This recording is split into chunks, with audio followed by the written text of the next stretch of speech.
We're highlighting another positive solution on this edition of the Talkin Solutions podcast. And in this episode, I am joined by the founder of Kuri Baptiste Malaguti. And Kuri is answering the elegant, climate-friendly question, of course, of what is for dinner on that front. And Baptiste, just thank you so much for coming on the show to share your solution and how you are helping combat, climate change and also convenience for shoppers as well and consumers. So why don't you just do us the honor a little bit and share exactly what Kuri is and why that solution is so great for the world.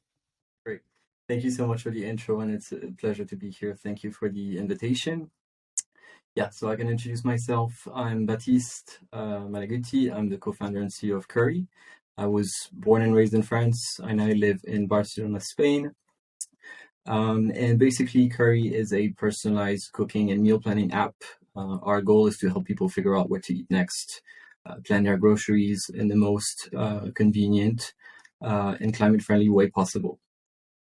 Our long-term mission, I would say, is to reinvent the way that people buy their groceries online and do that, on a warming planet. And we have a great example of that nowadays with the heat wave in Europe, the wildfires all around the world. Yeah, that's for sure. I mean, we have a big thing going on with the heat wave in Europe. I mean, in the US, we have that as well at certain points. I mean, I feel like every summer these days, we're getting into world records being smashed in some country or another, whether it's in India or whether it's in Europe or whether it's in North America, whatever it might be and things of that nature as well. Heck, I'd be curious to see as well. And, further down in South America and Australia, what their summers have been like, obviously our winters with the reverse and things of that nature. So obviously there needs to be something to be addressed on that front. And what we're talking about today is what your app does and how it kind of gives that kind of climate friendly answer to that with cooking and shopping and also for convenience, which I'm really excited to get into on that front as well. But first, Baptiste, you gave us a quick kind of background, but why is it that you wanted to start this company? What is it about the problem that you saw where you were like, you know what, I'm kind of tired of just looking at this problem and thinking about it. I'm actually going to take action and try to create a solution to this problem and really kind of move things forward. So just kind of tell me a little bit about your thought process behind that and why you kind of felt like this was a problem that needed to be attacked. That's a great question. Actually, what's interesting is that when we started working on Kuri, the climate friendliness aspect, reducing your dietary carbon footprint was completely out of our scope, out of the original idea. We were simply frustrated as consumers by the lack of personalization of cooking apps, quantity over quality, like millions of recipes that were not relevant to us, that poor quality. It just didn't integrate well into our weekly grocery habits as well as a product. Like managing your shopping list, planning your meals, etc. Climate friendliness is and remains completely absent of cooking apps in general, unless you go for a vegan cooking app. And I think we saw also back then, that the online grocery shopping experience was pretty bad, or at least pretty bare bones, and didn't really have the tools to make the experience pleasing week over week. And this is where we thought there might be something to do, blending the concept of like meal kits where you receive all the ingredients from a selection of recipes with the cooking app. And that's a concept that's now called shoppable recipes. But first of all, we needed to prove that we were able to build a great, cooking and meal planning experience. And that's basically where we started from. Yeah, I feel like the experience is everything, right? I mean, that's as much as we like to think that having this is climate friendly, or hey, this is going to bring equality, or hey, you know what, blah, blah, blah. The unfortunate reality of it is it really comes down to experience and convenience for the end user and that customer. So I think that's a really great way to kind of approach it on that front as well. And Baptiste, I'd be curious to kind of hear your opinion as well on kind of what has been some traditional problems that we've had when it comes to talking about sourcing of food and kind of shopping being unsustainable and things of that nature. For me, off the top of my head, when I think about that, I think about the travel and the transportation and buying things that are out of season instead of kind of looking local in your communities as well. That's one thing that really kind of pops out to me. But I'd be curious to hear a little bit from your professional perspective, kind of what you have seen and your market research has kind of told you. Yeah, great question. There's a lot to unpack here. I think you're right that, local food comes top of mind as like sort of the thing that we should fix, like eating more local, more seasonal. Interestingly, when you look at the data, greenhouse gas emissions of food miles only represent 6% of food's carbon footprint. So there's been a lot being told about eating local, but actually where it comes from matters less than what you eat. And this is where, when you look into the greenhouse gas emissions of food, there is a vast majority of it comes from animal agriculture. Land use is also vastly dominated by animal agriculture, deforestation as well. So it's important to think of what to eat rather than where it comes from. But then again, it's even better if you source your food locally, if you know where it comes from. If it's a smaller farm, you might have better nutrient density if it's local, organic. If they implement some permaculture as well, I think it's always a good way to think about it.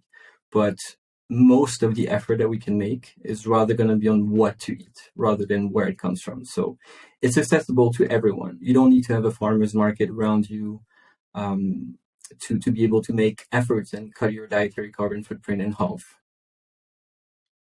Right. Yeah. And then that goes into a whole different conversation that we could have about farming practices and making sure that that's being sustainable and regenerative versus the traditional factory farming and all that. So we won't go down that rabbit hole. But that is obviously something that plays a major role into that as well, because a lot of that has to do with, just the mass population of whatever it might be with cows or deforestation with palm oil. That's something that is disastrous in a lot of areas too. So it's an interesting thing, but that's an interesting thing. I didn't really think about that too much, but yeah, it's definitely more about, what you eat and where you're, maybe how the farmers as well are maybe where you're getting it, but in terms of like the practices of the farmer too, right? Like if they're doing more regenerative, that's probably going to be a lot better than if you get something local, but that farmer is still doing bad practices or something. Yeah, absolutely. Like greenhouses, for instance, can be pretty bad. This is why like seasonal food especially is great. Out of season ingredients generally have a carbon footprint that's 5 times higher than out of season, than in season, sorry. So yeah, it's pretty important also to focus on seasonality and the practices at the farm level for sure. Yeah, seasonality especially as well. So really important on that front. So that's obviously, something really important when it comes to the climate and what we're trying to do to mitigate that type of impact as well. But, you mentioned something else on that front too that I think is really important, which is the experience and convenience as well for the consumer, because I think a lot of consumers want to implement these types of changes into their lives to be more sustainable, whether that's through buying more sustainable products that are done in a more slow fashion sense versus fast fashion, whether that's food, whether that's brands that treat their employees more ethically with fair wages. Like, consumers, I think, want to do this, but I think their biggest pain point is that it's hard because you have to do a lot of research on your own, and that takes a lot of time. And, it's easy to want to do all these things. And the next thing you know, the time's over, though, when you got a family and kids to worry about, a job to go to, and household chores. And, it just kind of gets put, unfortunately, kind of on the back burner as well. So I'd be curious to hear your opinion on obviously what you're doing. There are other companies doing what you're doing, or trying to do what you're doing to a similar degree. So what is it about their experience or some things that about their apps that maybe don't resonate with you as well, that you're trying to really solve for when it comes to this type of user experience and this type of convenience, so that people are actually using this app and we can actually start to move forward and make some of these changes? Yeah. I think you pointed out, the difficulty of changing habits in general, whether it's eating habits or any habits. It's pretty hard to build habits in general. It needs to be convenient. It needs to be easy. It needs to be rewarding as well. And it needs to fit into, your system within your household, especially when it comes to like, doing your groceries and figuring out what to eat next. So I think it is really important to nail the first experience that your user is going to have with your product. That's something that is crucial. And for us, the first experience that people have with Kuri is when they cook their first recipe. And that's a key moment, because if that recipe ends up being, not so good, too difficult, you've lost that user and they're never gonna, continue those efforts. They might be disappointed and never come back to using your product, and generally think that, eating more sustainably is too difficult. I think it's really important to nail down the user experience. I'm a product person, so of course that's the kind of thing that I would say. But I think it is very important to nail the onboarding, and not be, food is very cultural. People are very opinionated about their food as well. So it's really important not to trigger people with certain messages about, this is bad. That's not how you build good habits. It's really important to, quality over quantity for sure. Personalization, the messaging, the aesthetics of the product are really key for any consumer product. I think a lot of consumer climate tech product kind of lack in this realm, because it comes from the good intention, right, to make the world a better place, but it's hard to integrate into people's habits, that's for sure. And the way we do it, the way we try to do it, is to make it as invisible as possible. And I can dive deeper into this later on, but basically the strategy, the tactics that we use to nudge people towards, more climate-friendly meals is what we call menu design or choice architecture. And it's basically putting more climate-friendly options first, and automatically that is going to boost and lower the carbon footprint of what people cook. Like, they're going to cook more climate-friendly recipes as a result of having more plant-rich options being shown to them that fit their diet.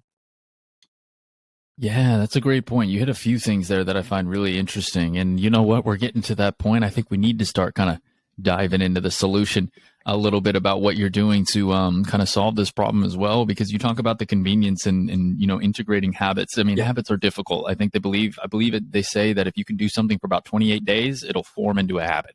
28 days is about a month. That's a long time to get yourself to do things without thinking, which is obviously what a habit is, right? You just do it. So it's a difficult thing to integrate. And I think you make great points.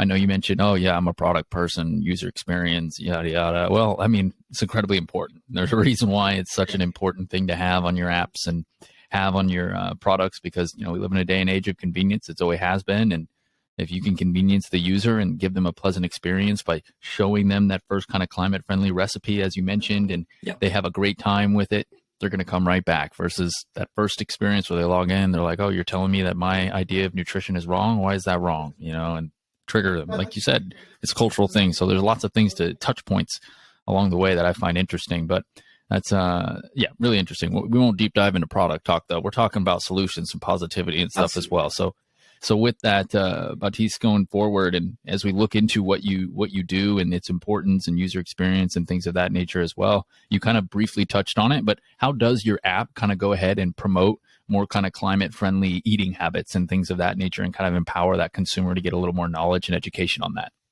Yeah. So the first thing that we do in Kuri when you install the app is that we're going to ask you a bunch of questions about your diet, your cooking experience, where you live as well is very important, so we can nudge you towards what's seasonal, the spices that you have at home, things like that, so we can get sort of an idea of who you are, what kind of food you like. And then we're going to show you a selection that we think is relevant to you. We make it easy for you to build a shopping list based on that, share that with your partner, to integrate into those shopping habits. And the way we nudge people towards more climate-friendly recipes is that we basically calculated the carbon footprint of each of our recipes for each region that we cover. So we cover several states in the US, most states in the US, and France, the UK, Canada. And based on the carbon footprint in your region, we're going to basically tweak the score of the algorithm that's going to rank the suggestions that are being shown. And that's what we call choice architecture. So putting forward something that we know matches your preferences and your diet, but that we also know has a smaller carbon footprint. And doing that is automatically going to nudge people and push them to cook something that has a smaller carbon footprint than what they would normally choose if this, menu design was not implemented. Interesting. Okay. That is very good. I really like that. That's where did you guys kind of come up with that? Was that something that you came up with, something with the engineer, or just kind of something that you guys all kind of collaborated on? Yeah. So the original idea behind calculating the carbon footprint of recipes came from our chef.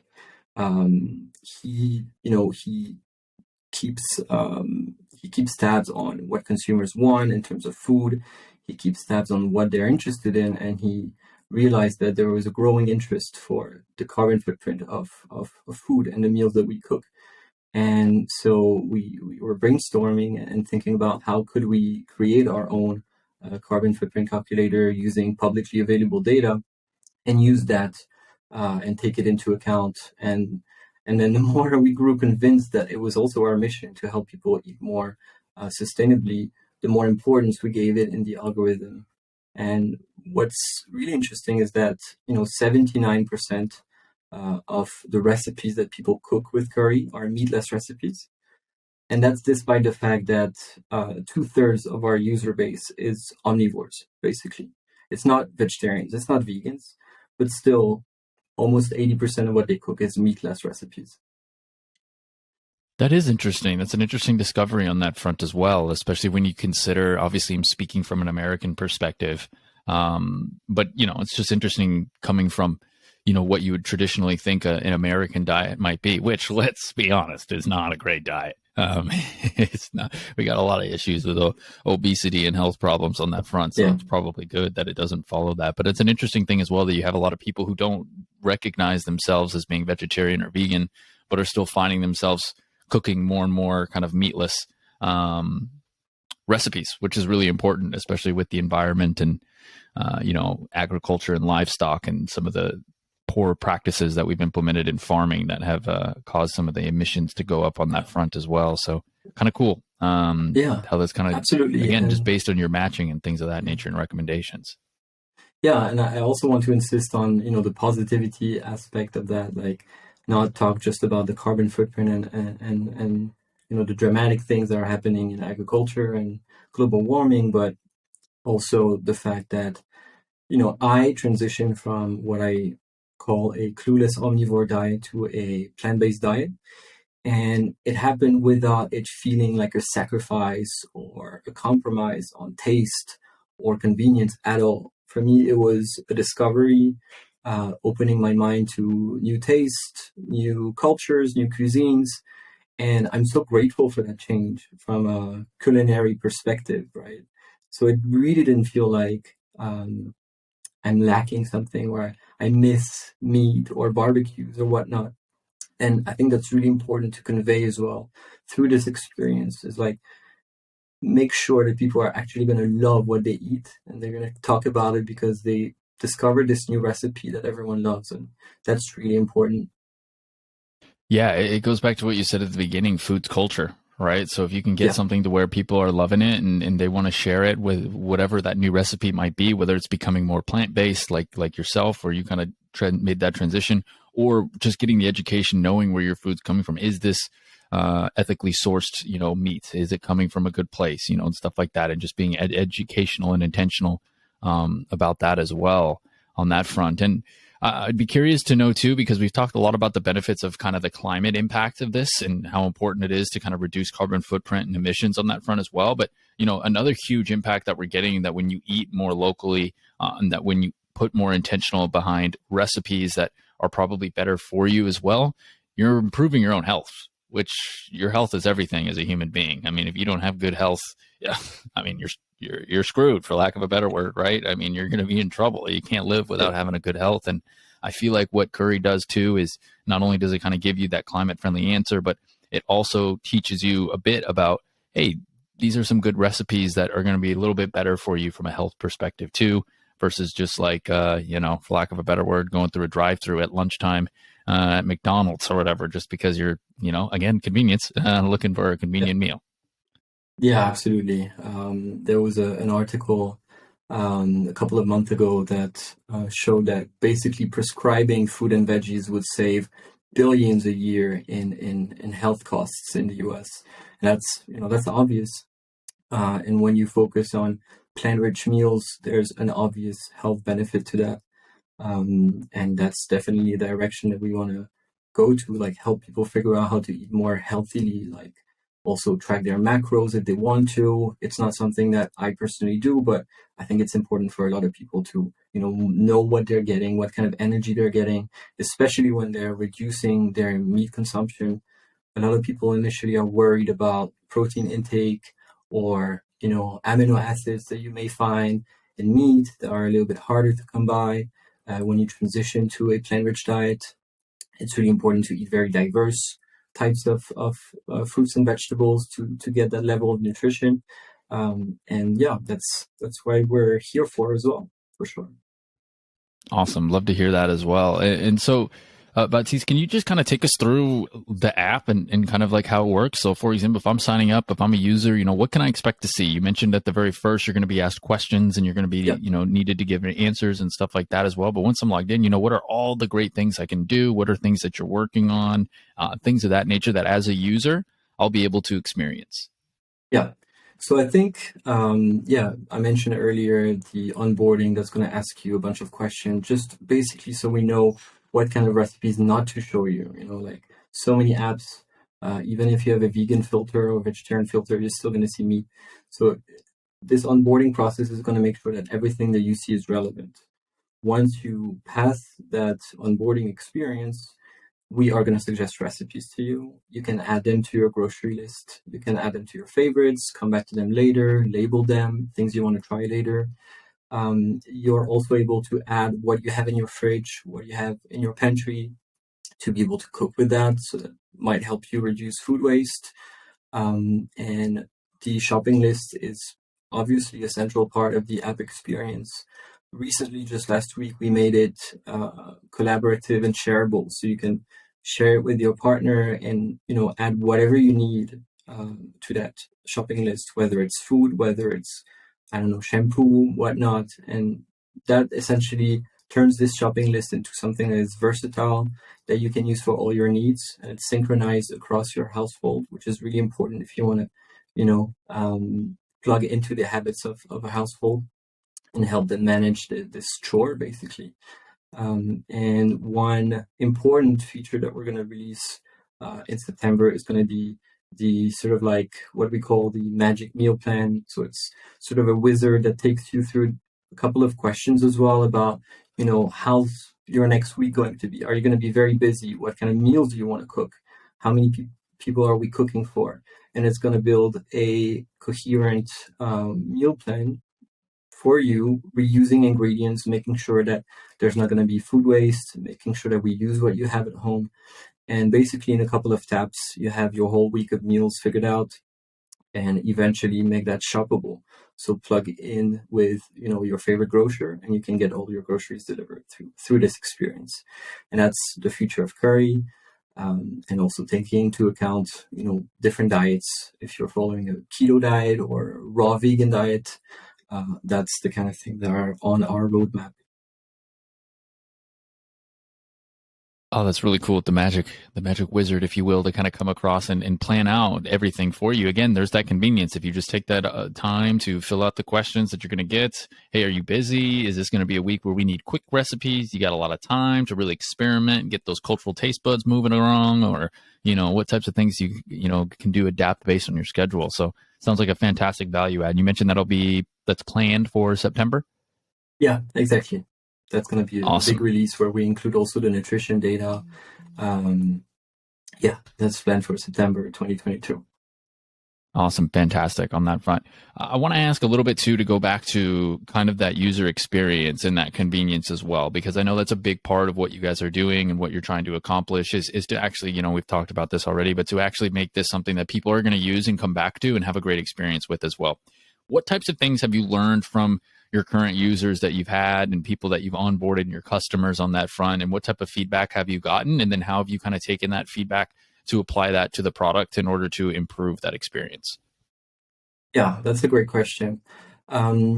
I think one of the important feedback that we got early on is that some users wanted to do meal planning, and they wanted to be able to also add their own recipes. You mentioned like quick recipes that you do during the week. It's just a couple of ingredients, but it's satisfying and everybody loves it at home.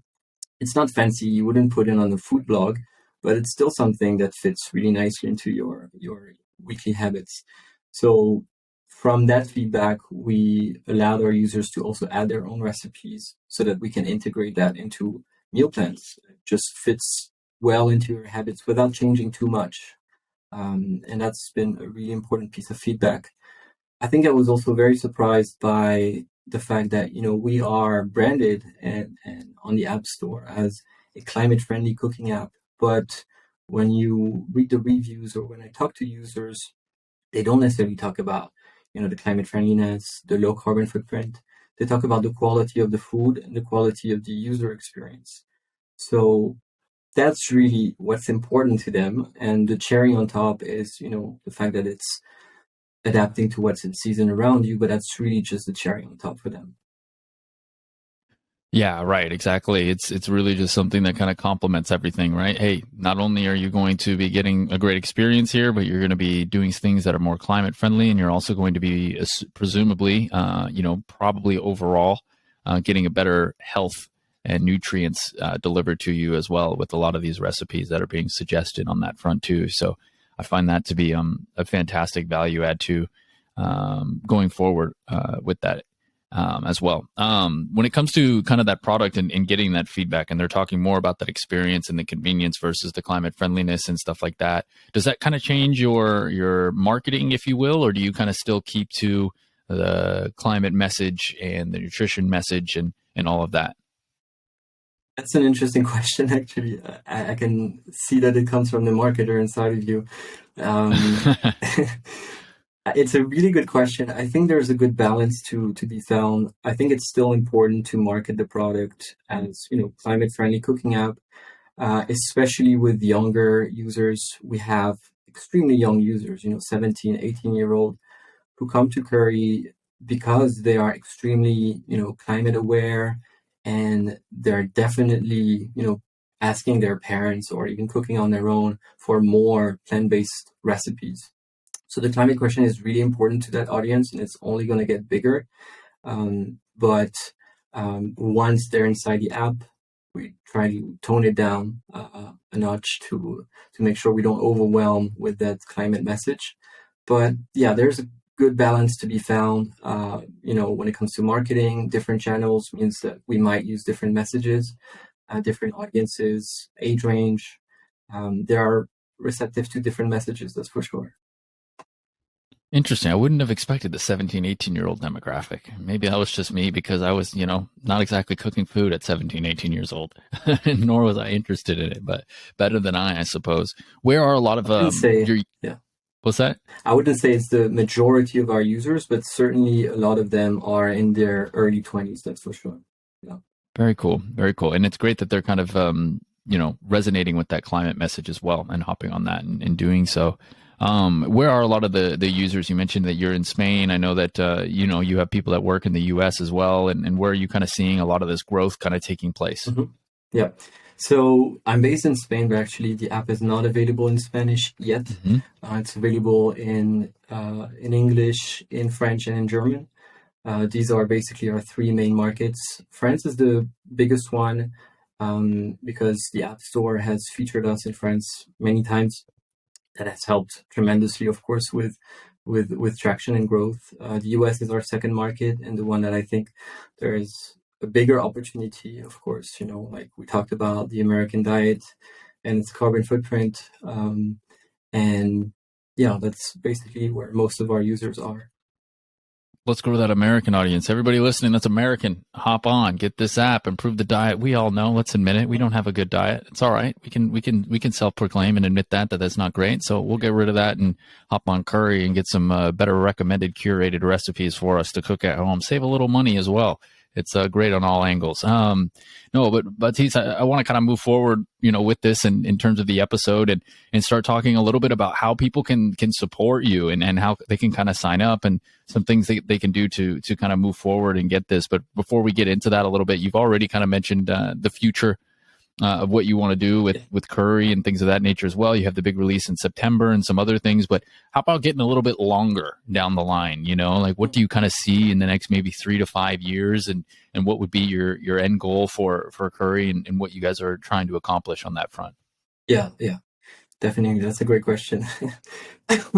So basically, our ambition with Kuri for the next couple of years is to become the go-to app for people to, plan and buy their weekly groceries in a climate-friendly way.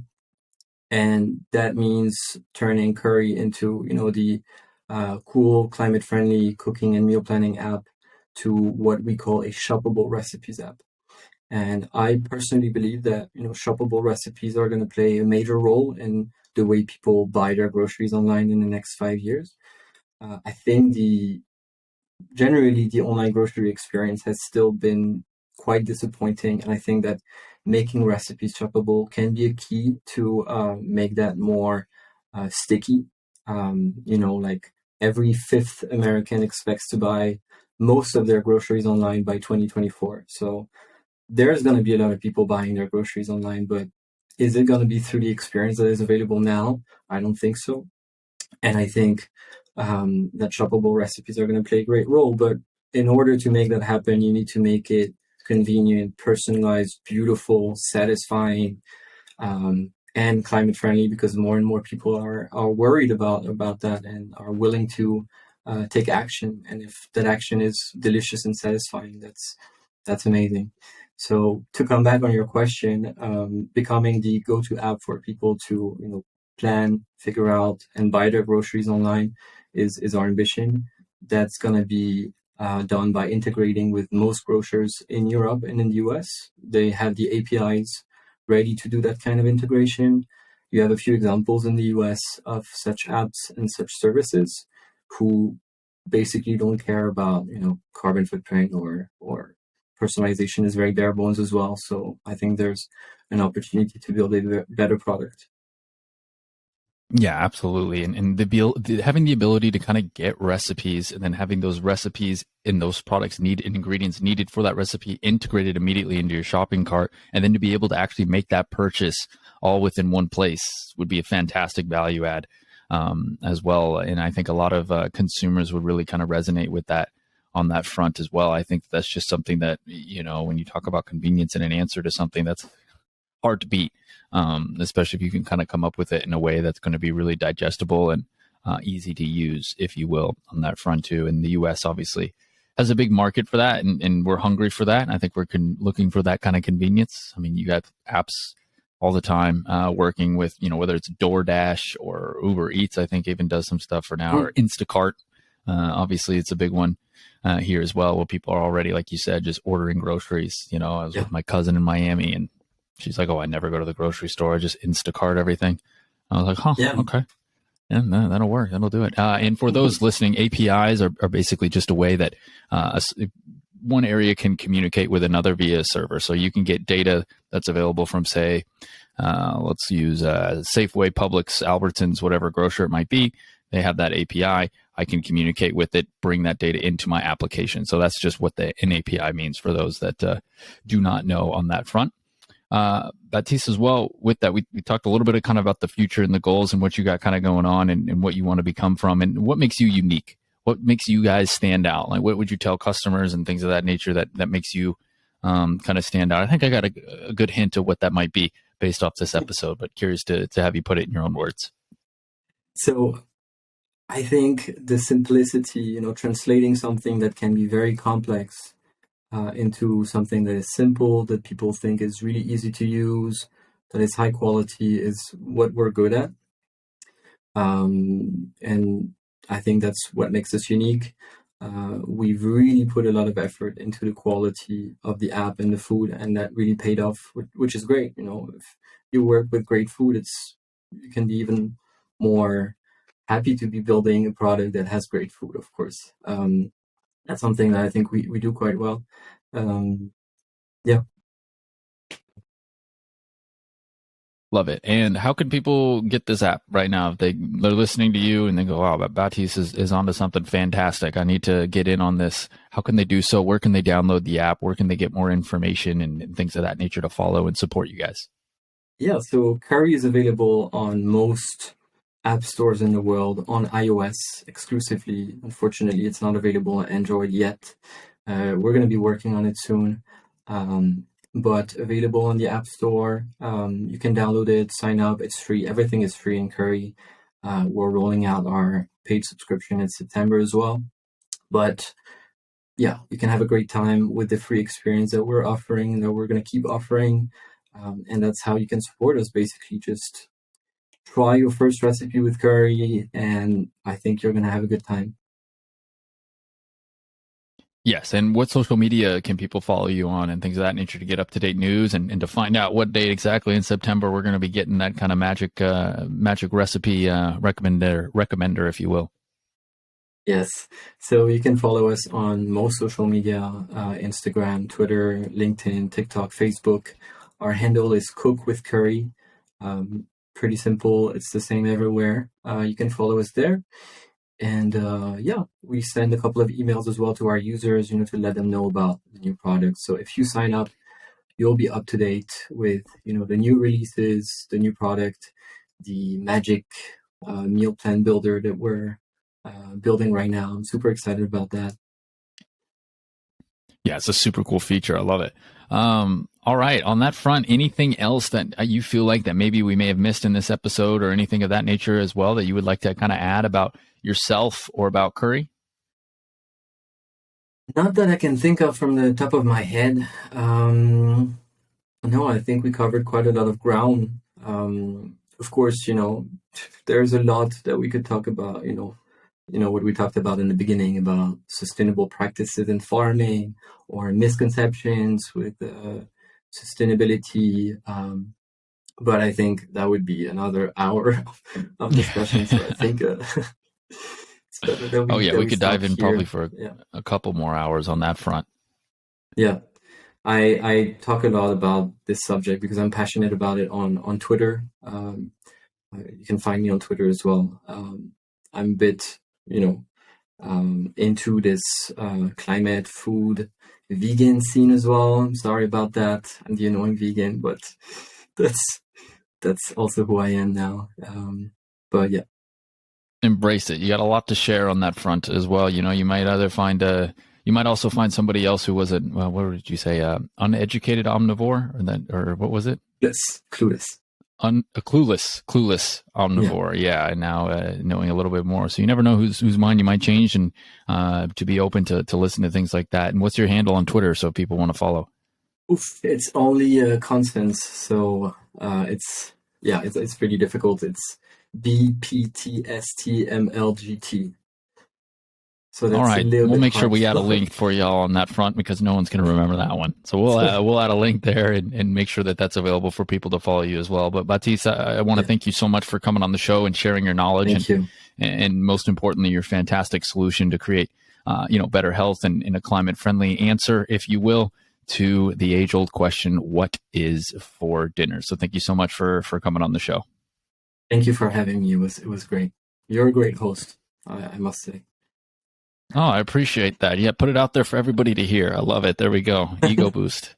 Fantastic. That is the founder of Kuri, Baptiste Malaguti, joining us here on the Talkin Solutions podcast. Again, if you're interested in that platform and in that application, it's on iOS. You can download it on the App Store here in the US. And if you're in Germany and France as well, those are the three main markets. Sounds like in Spanish, it's coming relatively soon as well. So if you're an American and looking forward in Espanol, then it'll be coming your way soon. And then if you're in Spain, you can have it, and then parts of Latin America as well. Again, you can get more information as well at kuri.co. That's KURI.co.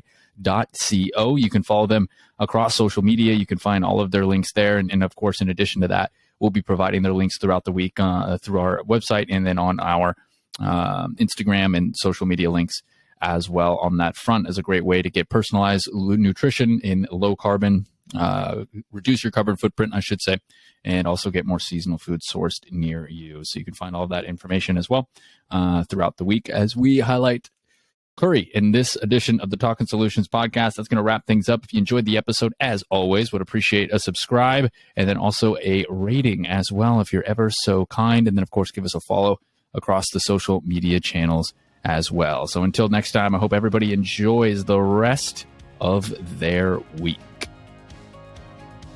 Thanks for listening to the Talkin Solutions with the Chesh podcast. Tune in every Wednesday for a new episode, and you can find out more about our featured guests and their solutions on our Talkin Solutions podcast Instagram, Facebook, and YouTube channels, as we focus on highlighting individuals providing solutions to social problems and bringing optimism to the world.